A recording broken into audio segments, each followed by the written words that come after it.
चलो class start करते हैं। समझना यहाँ पर पिछला कहाँ तक पढ़ा दिए थे? छाया। तो छाया तो लास्ट टॉपिक था तुम्हारा प्रकाश का। क्या? तो तुम्हारा प्रकाश का जो छाया था वो लास्ट टॉपिक था, वो ख़त्म हो गया। छाया बताओ तो क्या होता है? छाया क्या है? हाँ, प्रकाश के गमन पथ की दिशा में कोई अपारदर्शी वस्तु रख दी जाती है। इसके बाद क्या था उसमें? हाँ, उसके पीछे क्या बनता है? तो एगो चित्र से भी बता दिए थे, याद है ना? चलो तब तो हो गया। आज से नया चैप्टर स्टार्ट हो रहा है, उसी का नया है प्रकाश का क्या? परावर्तन। यही ना चैप्टर का नाम था, जिसमें से हम प्रकाश के बारे में पढ़ा दिए। बताओ तब प्रकाश किस रेखा में गमन करती है? सबसे अधिक प्रकाश किस में है बताओ तो? निर्वात में। कितना होता है? चलो तो प्रकाश के बारे में पूरा तरह से खत्म हो गया। अब आया नया टॉपिक प्रकाश का परावर्तन, जिसको इंग्लिश में क्या कहते हैं? Reflection of light. समझ में आ गया?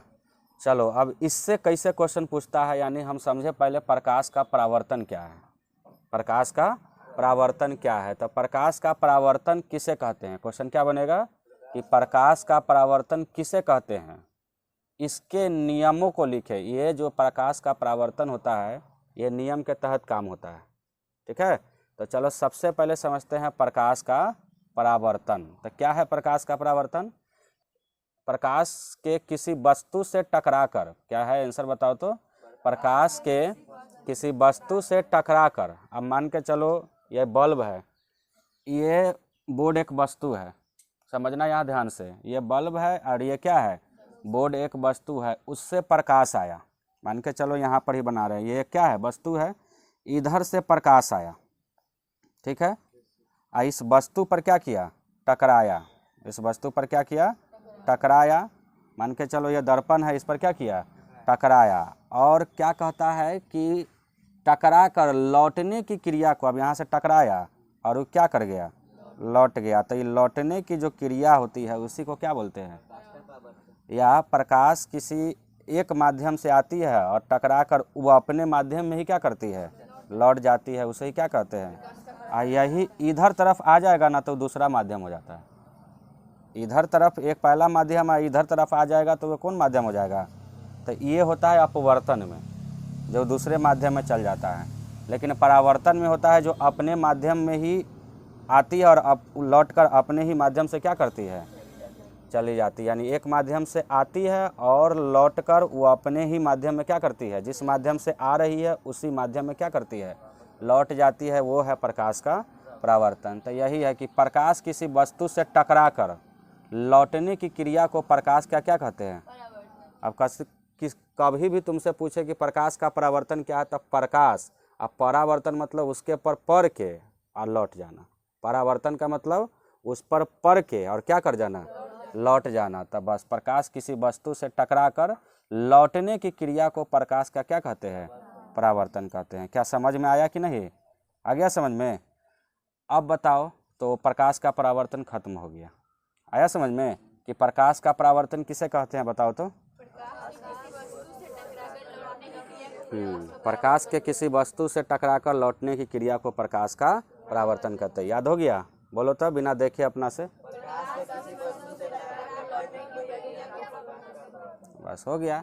अब इसके नियमों को लिखे। अब क्या बोल रहा है? इसके नियमों को लिखे। तो चलो इसका नियम समझते हैं कि देख लो, यहीं पर हम ये बनाए हैं। तो ये आ रही है किरण, इसको हम क्या बोलेंगे?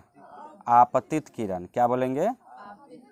और यहाँ पर जो टक्कर खाई है किरण, उसको बोलते हैं क्या? आपतन बिंदु। ध्यान रखना, इसको क्या बोलेंगे? और यहाँ से जो बिंदु से टकरा कर अपने माध्यम में लौट गए, तो इसको क्या बोलते हैं? परावर्तित किरण। समझ में आ रहा है हमारा बात? अब हो गया इतना। तो देखो पहला नियम इसी पर है कि आपतित किरण, तो देख लो आपतित किरण है। परावर्तित किरण, तो देखो ये भी परावर्तित किरण है। तथा आपतन बिंदु पर डाला गया अभिलंब, अभी आपतन बिंदु है और इस पर हम एक क्या डाल देंगे? अभिलंब। अभिलंब डालने का रीजन क्या है? क्यों डालते हैं? हमको ये पता करने के लिए जो ये जितना एंगल बनाकर आई है ना आपतित किरण, क्या टकराने के बाद उतने एंगल से चल गई है? इसी को पता करने के लिए हम इस पर क्या डाल रहे हैं? अभिलंब। अभिलंब का मतलब है कि यहाँ पर अब कोण बनाएगा। तो देखते हैं कि अभिलंब डाल के, तो अभिलंब डाल दिए, तो देखते हैं कि सच में जितना कोण से आई है उतने कोण से क्या कर गई, ठीक ना, चली गई है। यानी कि आई का मतलब होता है आपतन कोण। देखो आपतित किरण और अभिलंब के बीच में बना है, इसलिए कौन कौन बोलेंगे? देखो अ से आपतित है ना, आ से आपतित और आ से आपतन, तो ये दोनों से तुमको ऐसे भी समझ में आ जाएगा कि आपतित किरण और अभिलंब के बीच से ही कौन बना है। अब देखो यहाँ परावर्तित किरण है, तो यहाँ पर कौन कौन बनेगा? परावर्तन कोण। तो देखो परा है तो यहाँ से भी परावर्तन कोण। तो बताओ समझ में आ गया? तो अगर हम पूछे कभी भी, अब तुम ट्रिक से समझ लोगे, आपतन कोण कहाँ बनता है, तो कहना आ से आपतित किरण होता है। तो आपतित किरण और अभिलंब, आपतित किरण और क्या, अभिलंब, इसके बीच में जो कोण बनता है उसी को बोलते हैं आपतन कोण। अब फिर है यहाँ परावर्तित किरण, क्योंकि यहाँ टक्कर खाने के बाद जो लौट गई वो परावर्तित हो गई, तो वो परावर्तित किरण।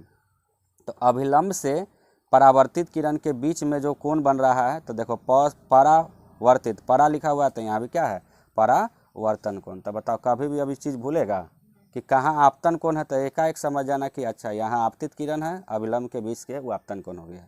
परावर्तन कोण, तो अच्छा परावर्तित किरण के और अभिलंब के बीच का कोण क्या है। अब यहाँ आपतन कोण को कोई कोण आर आई से सूचित करते हैं और परावर्तन कोण को कोण आर से।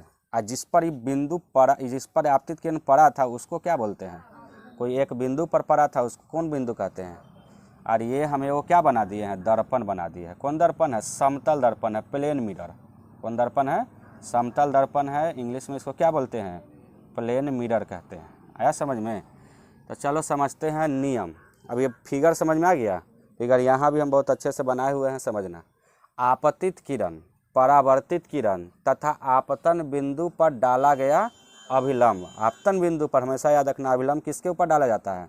आपतन बिंदु पर डाला गया अभिलंब तीनों एक ही समतल में होता है। तीनों कहने का मतलब क्या हुआ?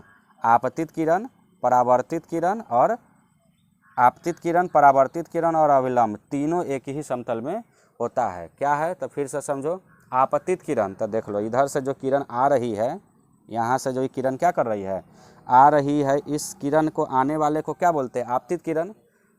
परावर्तित किरण यहाँ पर टक्कर खाई, यहाँ पर पड़ी आपतित किरण, और यहाँ से क्या कर गई? परावर्तित कर गए, तो इसको कौन किरण बोलते हैं?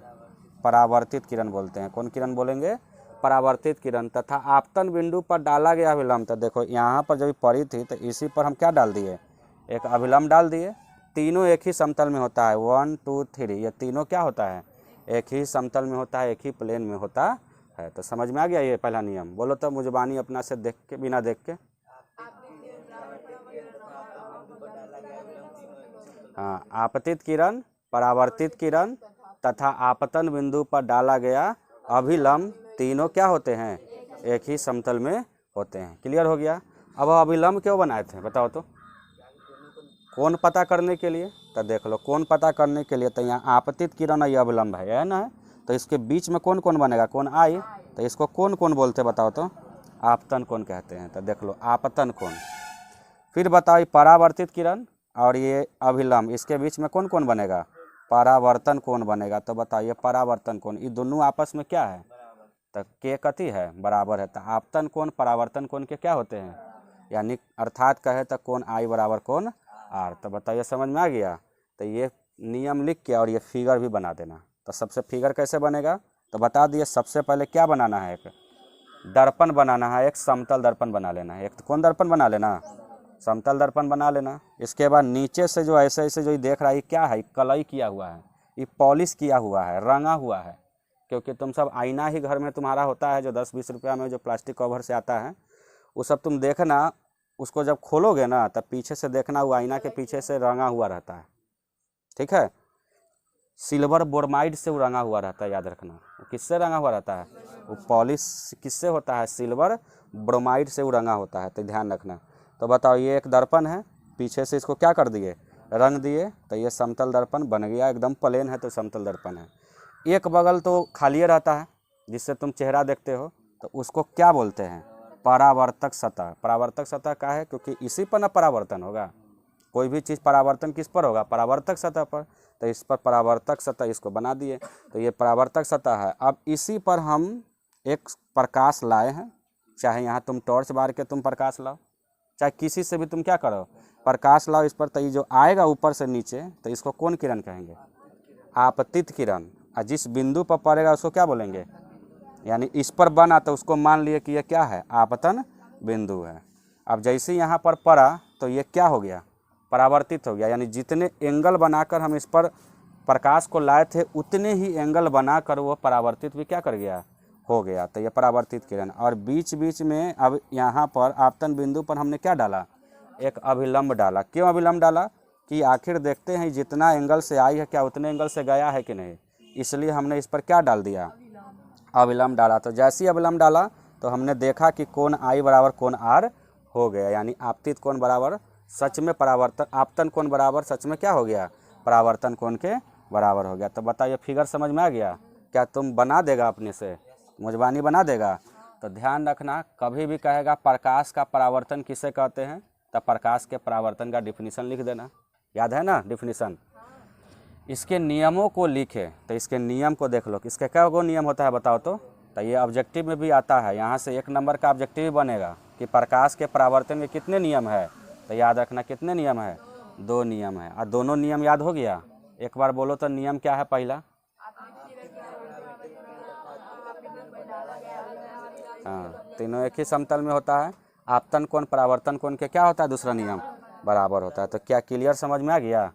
तो जब ये क्लियर समझ में आता है फिगर भी समझ में आ गया, तो चलो ये क्लियर हो गया, ठीक है, समझ में आया। अब चलो कभी कभी एग्जाम में ये दोनों बात पूछ देगा कि प्रकाश के परावर्तन किसे कहते हैं और इसके नियम को लिखे। कभी सिर्फ कहेगा प्रकाश के परावर्तन किसे कहते हैं या प्रकाश के परावर्तन क्या है, ठीक है। तो देखो यहाँ लिख दिए हैं कि एग्ज़ाम में ऐसे ही क्वेश्चन आया हुआ है, ये एग्ज़ाम में क्वेश्चन आया हुआ है। जस्ट टॉपिक पढ़ेंगे और जस्ट ओकरा बगल में ये भी समझ लेंगे कि आज तक इसको एग्ज़ाम में कैसे पूछता है। तो कभी एग्ज़ाम में हमने देखा है कि सिर्फ क्या पूछा है, प्रकाश का परावर्तन क्या है, तो तुमको इसमें नियम लिखने की ज़रूरत नहीं है, ठीक है। तो हम क्या करेंगे, उसका आंसर क्या करेंगे कि प्रकाश के किसी वस्तु से टकराकर अपने ही माध्यम में क्या करने, लौटने की क्रिया को, प्रकाश के किसी वस्तु से टकराकर अपने ही माध्यम में क्या करते हैं, लौटने की क्रिया को, यानी किसी वस्तु से टकराया, यही ना बताए थे, प्रकाश किसी वस्तु से क्या किया, टकराया। तो देखो ये पूरा जो है ना, यहाँ से ये पूरा एरिया, ये पूरा एक माध्यम है इसका। आज नीचे चला जाएंगे तो ये कौन माध्यम हो जाएगा, ये नीचे वाला जो हो जाएगा ये कौन माध्यम हो जाएगा, दूसरे माध्यम होगा। इसके नीचे वाले ही दर्पण के नीचे वाले होगा वो दूसरे माध्यम है, दर्पण के ऊपर जो दिख रहा है सब कौन है, एक माध्यम। तो बताओ जिस माध्यम में है उसी माध्यम में लौटा, क्या नीचे दूसरे माध्यम में गया। तो वही बात यहाँ लिखा हुआ है कि प्रकाश के किसी वस्तु से टकराकर अपने माध्यम में लौटने की क्रिया को क्या कहते हैं, प्रकाश का परावर्तन कहते हैं। तो क्या बात समझ में आ गया। तो चलो समझ में आ गया। तो सिर्फ कभी ऐसा ही पूछा है, सिर्फ इतना ही, तो ये 2 नंबर का रहता है, ठीक है। कभी कभी तुमको क्या करेगा कि प्रकाश के परावर्तन के नियम को लिखे, यानी सिर्फ क्या पूछा तुमसे, नियम को लिखना है और इसे किरण आरेख से दर्शाइए, यानी चित्र बनाना है। इसमें अगर चित्र ही बोल दिया क्लियर, अगर इसमें चित्र नहीं बनाएगा तो नंबर कट गया, ठीक है।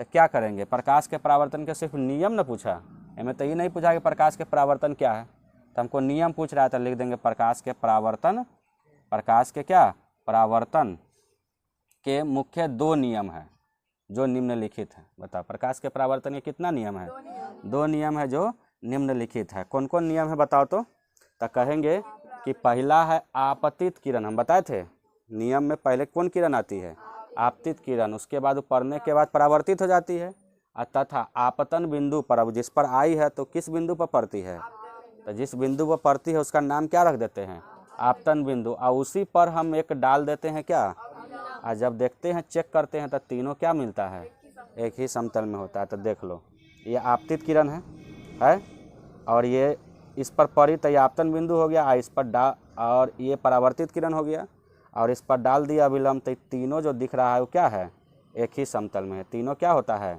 एक ही समतल में। तो क्या इस समझ में आ गया। तो आपतित किरण, आपतित किरण, परावर्तित किरण तो परावर्तित किरण, तथा तथा आपतन बिंदु, यहाँ कौन बिंदु है बताओ तो, आपतन बिंदु पर डाला गया अभिलंब तीनों क्या होते हैं, एक ही समतल में होते हैं। तो क्लियर हो गया।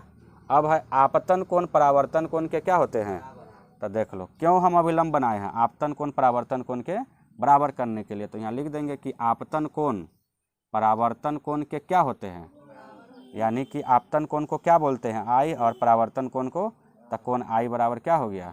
और यही चित्र तुमको क्या करना है, बोला है ना कि इसे किरण आरेख के से दर्शाए, तो चित्र बना देगा। चित्र बनाना बहुत आसान, सबसे पहले एक चीना खींचेंगे एकदम सीधा प्लेन, ठीक है, और नीचे से हम इसको क्या कर देंगे, पॉलिश कर देंगे, कलई कर देंगे, रंग देंगे, ठीक है। तो हमने ऐसे ऐसे कर दिया तो वो क्या कर गया, रंगा गया। लिख भी देंगे कि हमने क्या किया है, तो ये पॉलिश सतह है, यानी हमने पॉलिश किया है। ऊपर वाले भाग को क्या लिख देंगे कि ये परावर्तक सतह है, क्योंकि ये चिकनी समकीली सतह है। और ये जो दर्पण के रूप में बनाए हैं ये क्या है, समतल दर्पण है। क्लियर। अब इधर से हमने एक प्रकाश दिया है, तो मैंने डाला एगो प्रकाश यहाँ पर, तो इसको नाम भी लिख देंगे कि कौन किरण है, आपतित किरण है। इस पर पड़ गया तो इसको कौन बिंदु पर पड़ रहा है, तो एक बिंदु मान लेते हैं जिसका नाम कथी रख दिए कि आपतित किरण पड़ा है, तो आपतन बिंदु आ इसमें भी है ना, तो जिस बिंदु पर पड़ा इसलिए इसको बिंदु के नाम से चला, तो आपतन बिंदु। यहाँ से वो लौट गया, जितना एंगल से आया उतने एंगल से क्या कर गया, तो इसको क्या कहते हैं, परावर्तित किरण। हो गया। अब दूसरा नंबर नियम में आपतन कोण परावर्तन कोण के बराबर होता है, तो बीच में अभिलंब डाले हैं, यहाँ पर डाले थे ना अभिलंब, तो अभिलंब डाल के आपतन कोण परावर्तन कोण के क्या कर दिए, तो यही इसका क्या हो गया, चित्र हो गया। तो सचित्र वर्णन करने से बोला है कि इसे किरण आरेख से दर्शाए, तो किरण आरेख से सबको दर्शा दिए कौन कहाँ पर क्या है। तो समझ में आ गया। तो इतना भी सिर्फ पूछेगा तो कै नंबर में रहेगा, 2 नंबर में रहेगा। कभी सिर्फ इतना ही पूछता है, कभी इतना ही पूछता है, और कभी तुमको प्रकाश के परावर्तन किसे कहते हैं ये भी रहेगा, और साथ साथ उसका क्या पूछ देगा, नियम। तो दोनों पूछेगा तो ज़रूर इसका फिगर बनाना। क्या इतना बात समझ में आया, तो ये भी खत्म हो गया। तो समझ में आ रहा है ना, चले आगे बढ़े। तो अब चलो, अब यहाँ से एक एक चीज़ को तोड़ तोड़ के पढ़ेंगे, समझेंगे एक एक बात को। क्या समझेंगे कि बताओ, सबसे पहले हमने में देख रहा था कि एक परावर्तक सतह था। तो चलिए हम परावर्तक सतह को समझते हैं कि क्या है परावर्तक सतह। तो सुनो, अगला टॉपिक यही है, परावर्तक सतह क्या है। परावर्तक सतह जहाँ से प्रकाश का क्या होता है, परावर्तन होता है। जिस सतह से प्रकाश का क्या होता है, परावर्तन होता है। यह कितने प्रकार के होते हैं, यह कितने प्रकार के होते हैं, तो यहाँ लिखेंगे परावर्तक सतह पूछा है ना। तो सबसे पहले हम एक ब्लैक पेन से यहाँ टॉपिक बना लेंगे, क्या, परावर्तक सतह। तो क्या आंसर करेंगे कि प्रकाश जिस सतह से टकरा कर, प्रकाश देख लो, ये है ना परावर्तक सतह था, तो ये प्रकाश है ना था आपतित किरण। तो ये प्रकाश जिस सतह से क्या कर गया, टकरा कर अपने ही माध्यम में लौट जाते, तो ये अपने ही माध्यम में लौट गया। हम बताए थे यहाँ से ऊपर पूरा जो है सब एक अपना माध्यम है, और इसके नीचे जितना है सब कौन माध्यम है, दूसरे माध्यम है। आया समझ में। तो क्या लिखेंगे कि प्रकाश जिस सतह से क्या करता है, टकरा कर अपने ही माध्यम में लौट जाता है, उसे परावर्तक सतह कहते हैं। समझ में आया, याद हो गया ये, बोलो तब बिना देखे। हाँ, प्रकाश जिस सतह से टकरा कर अपने ही माध्यम में क्या करती है, लौट जाती है, उसे परावर्तक सतह कहते हैं। नोट में लिखेंगे सबसे अच्छा परावर्तक सतह कौन है, देख लो सबसे अच्छा कहा गया है चांदी है, जिस पर प्रकाश का परावर्तन एकदम बढ़िया होता है। सबसे बढ़िया अगर उस पर प्रकाश का परावर्तन होता है तो किस पर होता है, तो इसलिए कहा गया सबसे अच्छा परावर्तक सतह किस कौन है, बताओ तो ऑब्जेक्टिव एगो बन गया यहाँ पर 1 नंबर का। परावर्तक सतह के रूप में प्रायः कौन दर्पण का उपयोग होता है, बताओ तो समतल दर्पण का उपयोग होता है। याद रखना, हम जब प्रकाश के परावर्तन किए यहाँ पर तो कौन दर्पण का उपयोग किया सबसे ज़्यादा, समतल दर्पण का। ठीक है, रहने दो। परावर्तक सतह के रूप में प्रायः किस दर्पण का उपयोग करते हैं, समतल दर्पण का उपयोग करते हैं। अब यहाँ देखना, प्रकृति के आधार पर, अब क्या लिखा हुआ है, प्रकृति के आधार पर परावर्तक सतह कितने प्रकार के होते हैं। अब हम समझते हैं कि ये परावर्तक सतह हो रहा है, इसकी सब का एक अलग अलग नेचर है। कोई परावर्तक सतह नियमित होता है तो कोई क्या होता है, अनियमित। कोई क्या होता है, नियमित, तो कोई अनियमित। तो हमको यही समझना है कि प्रकृति के आधार पर परावर्तक सतह कितने प्रकार के होते हैं, व्याख्या करें। तो प्रकृति के आधार पर परावर्तक सतह कितने प्रकार के होते हैं। पहला का नाम क्या है, और दूसरा का नाम क्या है? अनियमित।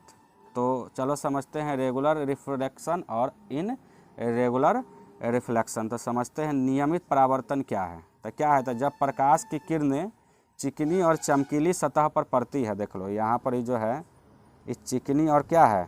चमकीली सतह है। हमने बना दिया कि चिकनी और क्या है? ये चमकीली सतह है। वे नियमित रूप से परावर्तित हो जाती है। किस रूप में? तो देख लो जिस रूप में, मान के चलो हम इधर ही परावर्तित किरण ला रहे हैं, इधर से हम क्या ला रहे हैं? हम तो सब में इधर से लाए हैं, तो हम क्या इधर से नहीं ला सकते हैं? तो इधर से हम जो लाए हैं ये कौन किरण? आपतित किरण। और यहाँ पर पढ़ने के बाद देखो निश्चित नियम के अनुसार एकदम चला गया परावर्तित होके, और ये बीच में इसको क्या बोलते हैं? अभिलंब बोलते हैं। तो वही है, जब प्रकाश की किरण चिकनी और चमकीली सतह पर, तो एकदम चिकनी और क्या है? ये एकदम जो है चिकनी और क्या है? चमकीली सतह है, चमकीली सतह है। ठीक है। तो वे नियमित रूप से परावर्तित हो जाती है। तो बताओ ये किस रूप में परावर्तित हो गई?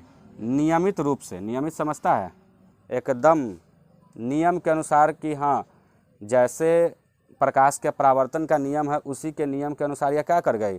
तो एकदम नियमित रूप से परावर्तित हो जाती है। ऐसे परावर्तन को क्या बोलते हैं? नियमित परावर्तन कहते हैं। तो बताओ समझ में आ गया? कैसे बोलेंगे इसका आंसर बताओ। तो नियमित परावर्तन क्या है?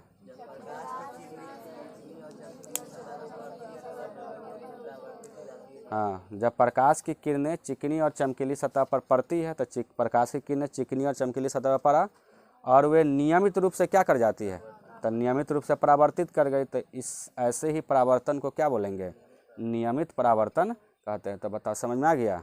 बताओ तब प्रकृति के आधार पर परावर्तक सतह कितने प्रकार के होते हैं? 2 प्रकार के। एक क्या होते हैं और दूसरे क्या होते हैं? अब चलो नियमित समझ में आ गया बढ़िया से पूरा। बताओ तो सबसे अच्छा परावर्तक सतह कौन है?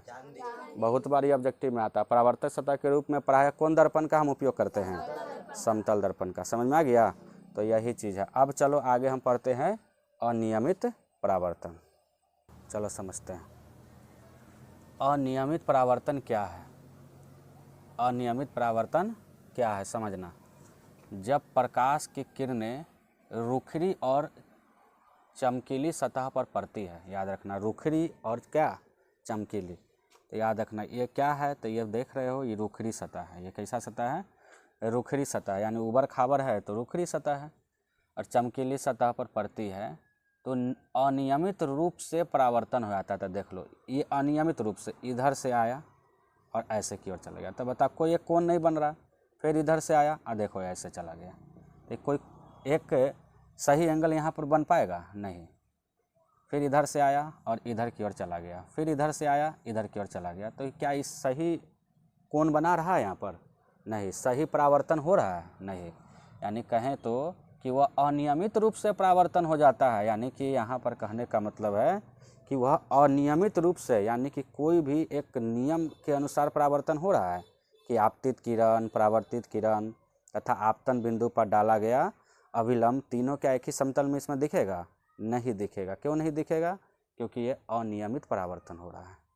इसके अनियमित परावर्तन होने का रीज़न क्या है? क्योंकि यह रुखरी सतह है। कैसा सतह है? रुखरी सतह है। चिकनी और चमकीली सतह नहीं है, यह रुखरी है। और चमकीली तो है ही, लेकिन रुखरी सतह है। रुखरी सतह के रीजन की वजह से यह अनियमित परावर्तन हो रहा है। कैसा परावर्तन हो रहा है? अनियमित परावर्तन हो रहा है। तो क्या बात समझ में आ गया? तो यही था। ठीक है। अब चलो आगे समझते हैं आपतित किरण। अब हम तुम लोगों को बताए थे कि प्रकाश का जब परावर्तन होता है तो सबसे पहले जो ऊपर से नीचे की ओर आती है वो किरण का क्या नाम है? जो कोई भी बिंदु स्रोत से आती है वो किरण और वो दर्पण के सतह पर जब पड़ती है तो उस किरण को क्या कहते हैं? तो उस किरण को हम सब आपतित किरण कहते हैं। तो चलो आपतित किरण को समझते हैं। जो फिगर में जो बना था किरण, जो कोण, उस सब को अब डिटेल से समझते हैं। तो समझना बढ़िया से। आपतित किरण क्या है? तो वह किरण जो दर्पण की सतह पर पड़ती है। दर्पण की सतह पर क्या करती है? पड़ती है। तो चलो हम यहाँ पर फिगर बना दे रहे हैं, समझना बढ़िया से। ये तो समझ में आ गया अनियमित परावर्तन।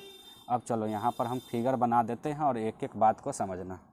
सबसे पहले हम क्या करेंगे कि एक हम चिकनी और चमकीली सतह बनाएंगे। तो चिकनी और चमकीली सतह बना दिया, एक दर्पण के रूप में है। अब ये नीचे से जो कलाई कर दिए ये क्या है, तो ये सिल्वर ब्रोमाइड से पॉलिश कर दिए। अब मान के चलो किसी बिंदु स्रोत से आ रही है प्रकाश की किरण, तो इस पर आ गए तो इसको क्या बोलते हैं, आपतित किरण, और इधर की ओर चली गई तो ये क्या है बताओ, तो ये है परावर्तित किरण, समझना बढ़िया से। और ये जिस पर पड़ी है उसको क्या बोलते हैं, आपतन बिंदु, उसको क्या बोलेंगे, आपतन बिंदु। ये जो परावर्तित होकर गई है, टकरा कर जो गई है, उसे हम क्या कहते हैं, परावर्तित किरण। और जो किसी बिंदु स्रोत से आई है उसे क्या बोलते हैं, आपतित किरण। समझ में आया।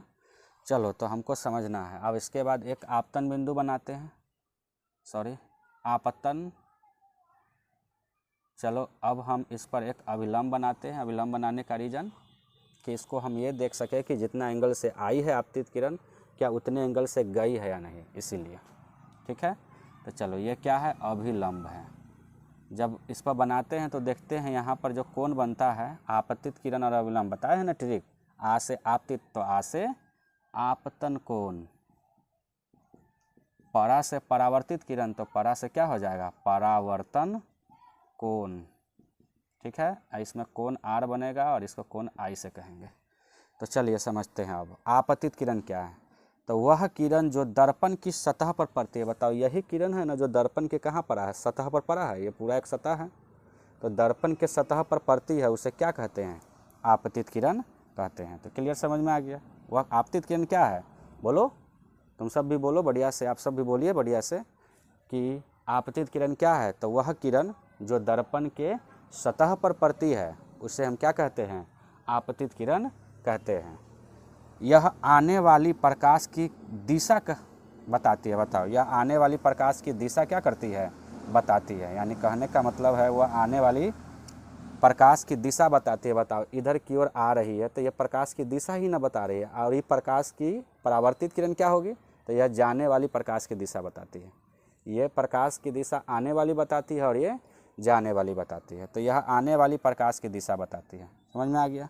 तो ये बताओ, आपतित किरण समझ में आ गया। अब ये आपतित किरण किस पर पड़ा था, आपतन बिंदु पर, एक बिंदु पर पड़ा था जिसको हम क्या बोलते हैं, आपतन बिंदु। आपतन बिंदु रीजन है, आपतित किरण पड़ा इसलिए इसका नाम क्या पड़ गया, आपतन बिंदु।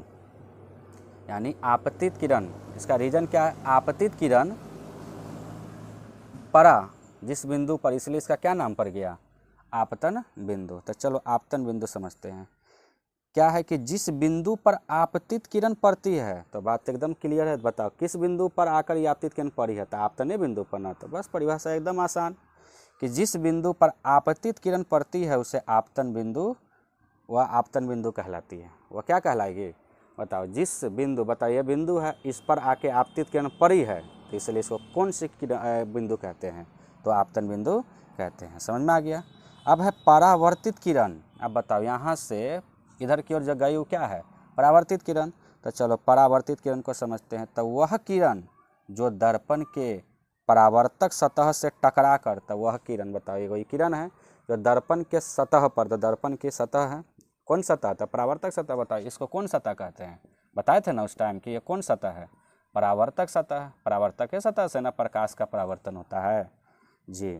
तो जिस वह किरण जो दर्पण के परावर्तक सतह से टकरा कर, दर्पण के परावर्तक सतह यही है, यहाँ से टकरा कर वापस लौट जाती है, चाहे अपने माध्यम में चली जाती है। बताओ वापस लौट गई कि नहीं, चाहे अपने माध्यम में चली गई, तो उसे हम क्या कहते हैं, परावर्तित किरण कहते हैं। उसे कौन किरण कहेंगे, परावर्तित किरण। एक और है कि परावर्तन के बाद जाने वाली किरण को परावर्तित किरण कहा जाता है। यहाँ पर पड़ा तो परावर्तन हुआ, तो परावर्तन से जो जाने वाली किरण है, यह जाने वाली किरण को क्या बोलते हैं, परावर्तित किरण कहते हैं। समझ में आया, नहीं समझ में आएगा तो पूछना, ठीक है। समझ में आ गया, तो चले आगे बढ़ते हैं। नोट में क्या लिखे हैं कि यह परावर्तन के बाद प्रकाश की दिशा बतलाते हैं। बताओ यहाँ आया, परावर्तन हो गया, परावर्तन के बाद जाने वाली को क्या बता रहा है, दिशा बता रही कि तो वो किरण जो है जा रही है, तो वो प्रकाश की क्या करती है, जाने की दिशा बताती है। ठीक है, अब चलो ये आपतित किरण हो गया, आपतन बिंदु भी समझा दिए, अब परावर्तित किरण भी समझा दिए। अब क्या है, ये अभिलंब जो बीच बीच में डाला गया है, और याद रखना ये डैश डैश से गया है, ये कोई किरण नहीं होती है, हमेशा ध्यान रखना, कोई भी तुमको फंसा सकता है, अभिलंब कोई किरण है तो बोलना नहीं, अभिलंब कोई किरण नहीं होती है। तो चलिए अभिलंब, तो आपतित किरण और परावर्तित किरण के बीच जो लंब डाला जाता है, देख लो ये आपतित किरण है और ये परावर्तित किरण है, इसके बीच में जो हमने क्या डाला है, लंब डाला है, उसी को क्या बोलते हैं, अभिलंब कहते हैं। क्या समझ में आया? अब कहेंगे कि दूसरी भाषा में भी बोल सकते हैं, क्या बोलेंगे कि वह सीधी रेखा, क्या बोलेंगे कि वह सीधी रेखा जो दर्पण के आपतन बिंदु पर लंब होता है। तो देखो ये दर्पण है, इसके आपतन बिंदु पर क्या है, लंबे न है, तो ये लंब होता है, उसी को क्या कहते हैं, अभिलंब कहते हैं, अभिलंब कहलाती है। समझ में आया?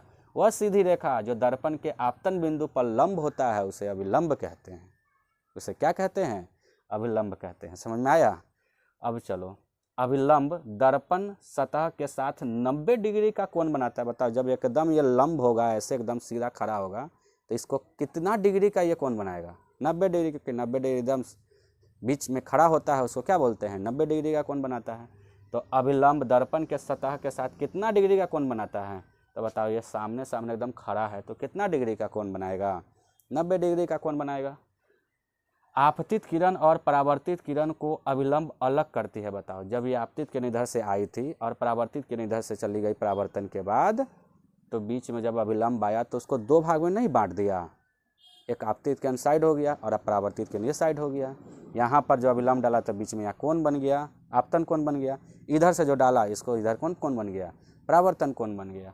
तो अभिलंब क्या करती है, इस दो भागों में बांटने का भी काम करती है। कौन कौन? तो आपतित किरण को अलग कर दिया और परावर्तित किरण को अलग कर दिया। तो वही बात लिखे हैं कि आपतित किरण और परावर्तित किरण को अभिलंब क्या करती है, अलग करती है। समझ में आया? अभिलंब कोई किरण नहीं होता, याद रखो, ये किरण होता तो ये पूरा ऐसे लाइन की तरह खिंचाता, ये डैश डैश में है, ना ही इसमें हम ऐसे कोई तीर का चिन्ह लगा सकते हैं, ना ही कोई हम ऐसे क्या लगा सकते हैं, तीर का चिन्ह लगा सकते हैं। क्यों?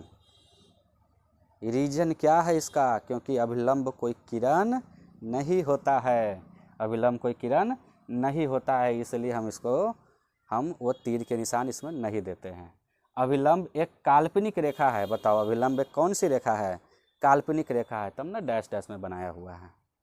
अभिलंब एक कौन सी रेखा है, काल्पनिक रेखा है। समझ में आ रहा है? चलिए आगे समझते हैं आपतन कोण। आगे क्या समझते हैं, आपतन कोण। तो चलिए आपतन कोण को समझते हैं। बताइए, आपतित किरण मैंने बता दिया, परावर्तित किरण बता ही दिया, अभिलंब भी मैंने बता ही दिया, अब कौन बच रहा है, आपतन बिंदु मैंने बता ही दिया, अब बच रहा है आपतन कोण और एक बच रहा है परावर्तन कोण। तो फिगर के बारे में फुल डिटेल्स हमने बता दिया। तो चलिए बताते हैं आपतन कोण के बारे में।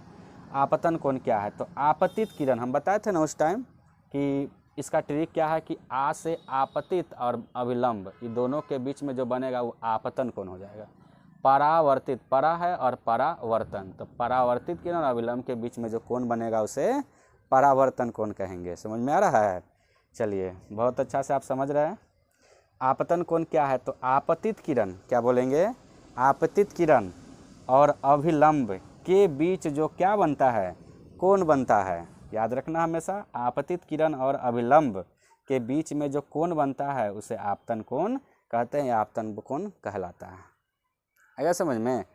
चलिए अब है परावर्तन कोण। सब बहुत इजी टॉपिक है, ये सब भारी कहाँ है, समझिए बढ़िया से। समझ आ गया आपको, फिगर सब समझ में जब आ गया तो आपको ऐसी सबका परिभाषा याद हो जाए। परावर्तन कोण क्या है? तो ये दोनों के बीच में है, तो इसी से परिभाषा बनेगा। क्या बनेगा? परावर्तित किरण, तो देखिए परावर्तित किरण है, और अभिलंब, तो देखिए अभिलंब भाई इसके बीच में ना कोण बना है, तो के बीच में जो कोण बनता है उसे क्या बोलते हैं, परावर्तन कोण कहते हैं। इधर भी देखिए आपतन कोण में, बताइए आपतित किरण और अभिलंब के बीच में ना कोण बना था, इसलिए इसको कौन कहेंगे, आपतन कोण कहेंगे। बहुत इजी है, फिगर जब समझ में आ गया सारा समझ में आ जाएगा। परावर्तित किरण और अभिलंब के बीच जो कोण बनता है उसे परावर्तन कोण कहते हैं या परावर्तन कोण कहलाता है। बात समझ में आया? बताओ तो परावर्तन कोण को किससे सूचित करते हैं? आर से। एंगल बनाता है तो इसलिए एंगल आर कहेंगे। बताइए अब आपतन कोण को किससे सूचित करते हैं? आई से, इसलिए एंगल बना रहा है ना, तो कोण आई हो जाएगा। तो देखिए इसे प्रायः आर से सूचित किया जाता है। अगर इसको कहें तो इसको किससे सूचित करेंगे? तो कोण आई से। किससे? कोण आई से। और इसको कहेंगे तो किससे? कोण आर से सूचित करते हैं। बताइए समझ में आ गया? आया समझ में? उम्मीद है आप समझ ही रहे होंगे। समतल दर्पण पर लंबवत पड़ने वाली किरण का परावर्तन। देखो अब समतल दर्पण है तो ये सब तो समतले दर्पण था ना, प्लेने मिरर था ना। अब इस पर लंबवत किरण परावर्तन के लिए तो हम ऐसे डाले थे ना, और ऐसे डाले थे, देखिए कैसे कैसे किए थे, ऐसे डाले थे हमने, ऐसे आया था और ऐसे चला गया था, ऐसे ना था। इधर से ये किरण आई थी, समझना बढ़िया से, इधर से ये क्या की थी, किरण आई थी और जस्ट अपने ही माध्यम में एक एंगल, सही एंगल बनाकर वो क्या कर गई, लौट गई, यही था ना।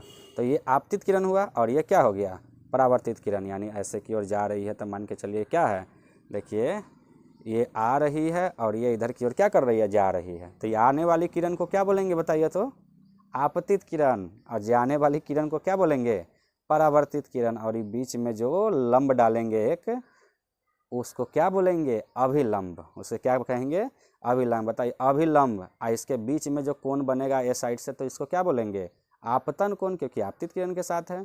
ये परावर्तित किरण है और यहाँ अभिलंब है, इसके बीच में जो डाले जाएगा कोण, उसको कौन कौन कहेंगे, परावर्तन कोण। अभी तीनों एक ही समतल में होगा कि नहीं होगा, हो जाएगा, क्योंकि जब कोण बराबर है दोनों साइड तो एक ही समतल में तो होना ही है। अभिलंब ये भी करता है, दो भागों में इसको बांटता है, यही सब बताया है ना। चलिए समझ तो आ ही रहा होगा। अब हमको समझना है कि जो समतल दर्पण है, मान के चलिए कि इसी को अब हम क्या बना ले, समतल दर्पण बना ले, एकदम प्लेन मिरर, इसके ऊपर एकदम लंबवत प्रकाश, अभी तो तिरछा डाले थे ना, अब हमको इसको लंबवत डालना है ऐसे। ये क्या होगा, ये इधर उधर परावर्तन होगा कि ये सीधे ऊपर की ओर चला जाएगा, एक इधर उधर होगा। तो चलिए समझते हैं, वही टॉपिक है कि समतल दर्पण पर लंबवत पड़ने वाली किरण का क्या, परावर्तन। तो देखिए ये कौन दर्पण है, तो ये समतल दर्पण है। इस पर हमने क्या किया, कलई कर दिया। तो पता ही है कलई करेंगे तब ना हमको दर्पण होगा, एक साइड उसका कलई नहीं रहेगा तो क्या दर्पण हो पाएगा, नहीं।